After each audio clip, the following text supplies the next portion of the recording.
ओम नमः शिवाय, जय महाकाल। आप सबको पता है कि कार्तिक का बहुत ही प्यारा सा महीना चल रहा है और आ गई है कार्तिक के महीने की अष्टमी। साथ ही साथ इस दिन रवि का पुष्य योग बन रहा है, जो कि इस पर्व को बहुत खास और बहुत विशेष बनाता है ना।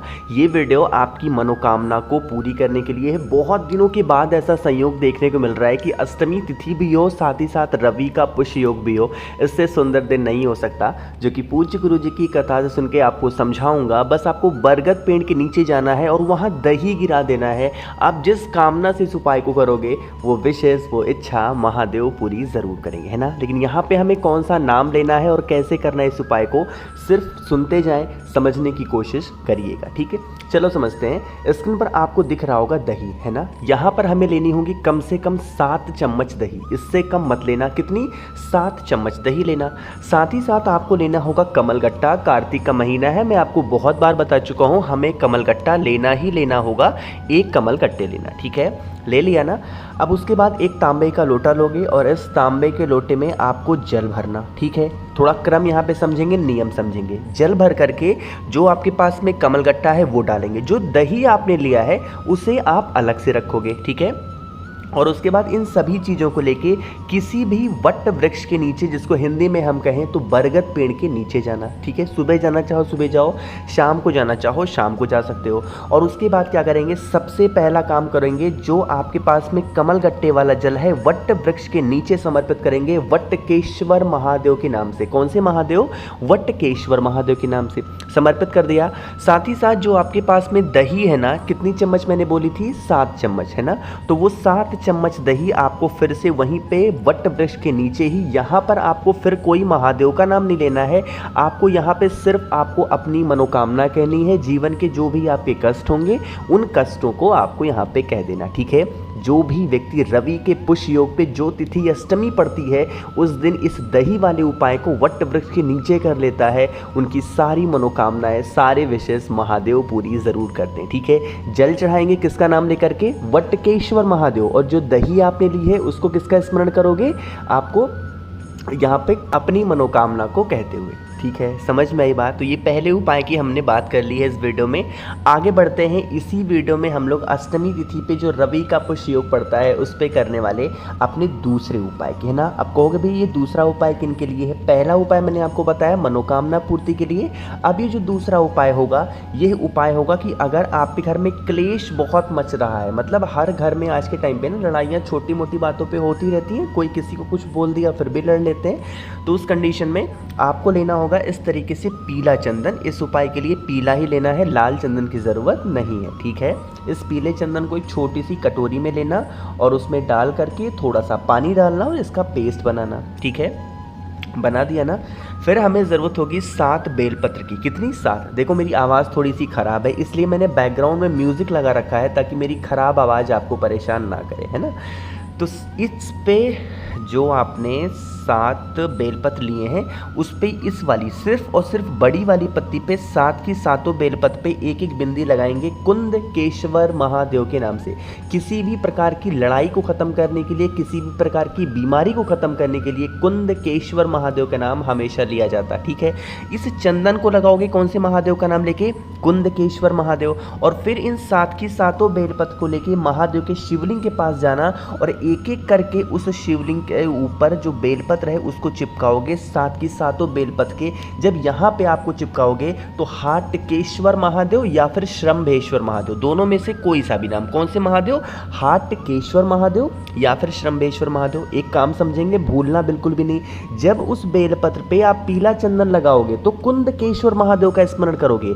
फिर जब उस बेलपत्र को महादेव के शिवलिंग के ऊपर चिपकाओगे तो यहाँ पे आपको अवधूतेश्वर हाटकेश्वर महादेव या फिर आप श्रम्भेश्वर महादेव के नाम से उसको चिपकाएंगे, ठीक है। इतना करने के बाद उसके बाद आपकी इच्छा हो तो 1 लोटा जल भी महादेव के शिवलिंग के ऊपर आप समर्पित कर सकते हैं ना। करके देखिएगा। यह उपाय भी बहुत सुंदर, बहुत ही छोटा सा था, जो कि आपके परिवार में, आपके घर में खुशियों को लाने के लिए बहुत परफेक्ट है, ठीक है।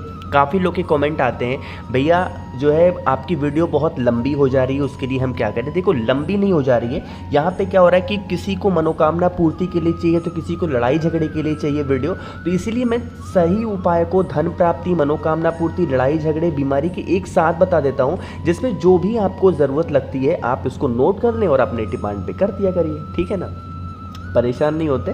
तो तीसरे उपाय की बात इस वीडियो में हम लोग करने वाले हैं, लेकिन अब मैं आपसे एक छोटी सी रिक्वेस्ट करूंगा कि वीडियो को शेयर करना है मैक्सिमम लोगों तक। आज मैं आपको लाइक करने के लिए, सब्सक्राइब करने के लिए नहीं कहूँगा, जितना ज़्यादा आप शेयर कर सकते हो वीडियो को शेयर करेंगे ताकि सभी को जानकारी मिल सके, ठीक है। चलो अब हम लोग बात करते हैं काले तिल की। यह उपाय स्पेशली होगा आपके धन संपदा को बहुत बढ़ाने के लिए। अगर नहीं है माता लक्ष्मी का वास तो इस उपाय को करेंगे, ठीक है। देखो स्क्रीन पर आपको काला तिल दिख रहा है, तो हमें लेनी होगी एक चुटकी काला तिल, बहुत ज़्यादा नहीं लेना है, एक चुटकी काला तिल लेना। साथ ही साथ एक तांबे का लोटा लेना और इसमें आप भरना जल। जो एक चुटकी काला तिल लिया है उस एक चुटकी काले तिल को इसी कलश के अंदर आप डाल देना, ठीक है। डाल दिया, लेकर के जाओगे महादेव के शिवलिंग के पास में, फेस रखना उत्तर दिशा, नॉर्थ डायरेक्शन। थोड़ा सा यहाँ पे क्रम समझने की ज़रूरत है, कहाँ कहाँ पे जल को चढ़ाओगे, कैसे करोगे, समझो। पहले आपको उस काले तिल वाले जल को महादेव के शिवलिंग के ऊपर समर्पित करोगे कुंदकेश्वर महादेव के नाम से। कौन से महादेव? कुंदकेश्वर महादेव। जब जल चढ़ा लोगे वही काले तिल वाला, तो ये जो जल है बहता हुआ जलाधारी से नीचे गिरेगा। गिरेगा कि नहीं गिरेगा? इस जल को जिस पात्र से आपने जल को चढ़ाया है वही पात्र आपको यहाँ पे लगा देना और जल को रोक लेना, ठीक है। जल को रोकने के बाद जैसे ही आप मंदिर से बाहर निकलेंगे सबसे पहले दर्शन हो जाएंगे किसके? नंदी बाबा के। होंगे कि नहीं होंगे? तो जो जल आपने महादेव के शिवलिंग के ऊपर से रोक रखा है वही जल नंदी बाबा के उठे पैर पे नंदेश्वर महादेव के नाम से समर्पित करेंगे। कौन से महादेव? नंदेश्वर महादेव के नाम से समर्पित कर देना। वहीं पे खड़े होना, अपनी बात नंदी बाबा से कह देना कि हमारे घर में धन संपदा को लेके बहुत प्रॉब्लम है, हम लोग पैसों से बहुत परेशान हैं, आप कुछ भी ऐसा करें जिससे हमारे घर में धन संपदा बरकरार रहे या फिर हमारे घर में हमेशा माता लक्ष्मी का वास बना रहे, ठीक है। जैसे भी प्रार्थना करते हो, जैसे भी प्रार्थना करनी हो आप प्रार्थना कर लेना, ठीक है। करके देखिएगा आपके घर में हमेशा धन संपदा बनी रहेगी, कभी भी माता लक्ष्मी की कमी आपके घर में नहीं होगी, है ना। एक और उपाय की बात करते हैं और यह उपाय मैं स्पेशली जब भी अष्टमी तिथि आती है मैं आपको याद जरूर दिलाता हूं, क्योंकि कर्ज को मुक्त करने के लिए इससे आसान उपाय नहीं हो सकता। गुरुजी भी अपनी कथा में कई बार कहते हैं मात्र 15 दिन के अंदर कोई भी इंसान आपका पैसा वापस नहीं कर रहा, लेके भाग गया है तो वो आपके घर तक आपका पैसा दे करके जाएगा, और धन की कमी होगी तो वो भी मात्र 15 दिन में खत्म हो जाएगी, ठीक है। बहुत सुंदर उपाय है, बहुत प्यारा, लेकिन उसके पहले समझने की ज़रूरत यहाँ पे हमें पड़ने वाली है। स्क्रीन पर कुछ आपको ब्लैक सा दिख रहा होगा, ये क्या है? ये है आपके सामने बेल का सूखा गूदा। किसी भी आप पूजा पाठ स्टोर पे जाना या फिर किराना स्टोर पे, उनसे कहना भैया हमें बेल का गूदा चाहिए, तो सूखा वाला दे देंगे। कितने गूदे लोगे? 9 गूदे, ठीक है। मतलब अगर मान लेते हैं बहुत बड़ा दे देते हैं वो, तो उसको तोड़ करके 9 गूदे कर लेना, 9 टुकड़े, ठीक है, कर लिया। साथ ही साथ हमें लेना होगा इस उपाय को करने के लिए सफ़ेद तिल। इस उपाय के लिए काला तिल नहीं लेना है, सफ़ेद तिल लेना। इन दोनों चीज़ों को लेना और उसके बाद अपने घर में अष्टमी तिथि को शाम के टाइम पे प्रदोष काल में इस तरीके से एक हवन जलाओगे। हवन कैसे जलाओगे, किसकी जलाओगे?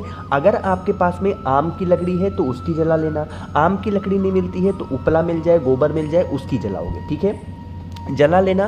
साथ ही साथ अपने साथ गौ माता का देसी घी भी रखना, है ना। जो यहाँ पे बातें बताऊंगा मेरी बात बहुत ध्यान से सुनना, इससे आसान उपाय कुछ हो नहीं सकता। यहाँ पे मैं नंबर लिख ले रहा हूँ ताकि चीज़ें आपको बहुत ईजिली समझ में आए। 7, 8 और ये 9, ठीक, इतना काम कर लिया। आपके पास में 9 गूदे हैं, ठीक है, जिनकी नंबरिंग मैंने यहाँ पे कर रखी है। आपको क्या करना होगा, जो आपने घी ले रखा है ना, एक एक जो बेल का गूदा होगा उसको उठाना, घी में डुबाना और उसके बाद अग्नि में आपको प्रज्वलित करना है श्री शिवाय नमस्तुभ्यम का स्मरण करते हुए या फिर भगवान शंकर का ध्यान करते हुए, ठीक है। कैसे करोगे? पहला गूदा डालोगे घी में डुबा के, फिर दूसरा भी डालोगे, तीसरा डालोगे, चौथा डालोगे, 5वां डालोगे, 6वां, 7वां, 8वां, ठीक है, 8 डाल देना। अब यहाँ पे एक बार आपको रुकने की ज़रूरत होगी। जो आपके पास में 9वां गूदा होगा इसमें आपको जो आपने सफ़ेद तिल लिया है उस सफ़ेद तिल को रखना।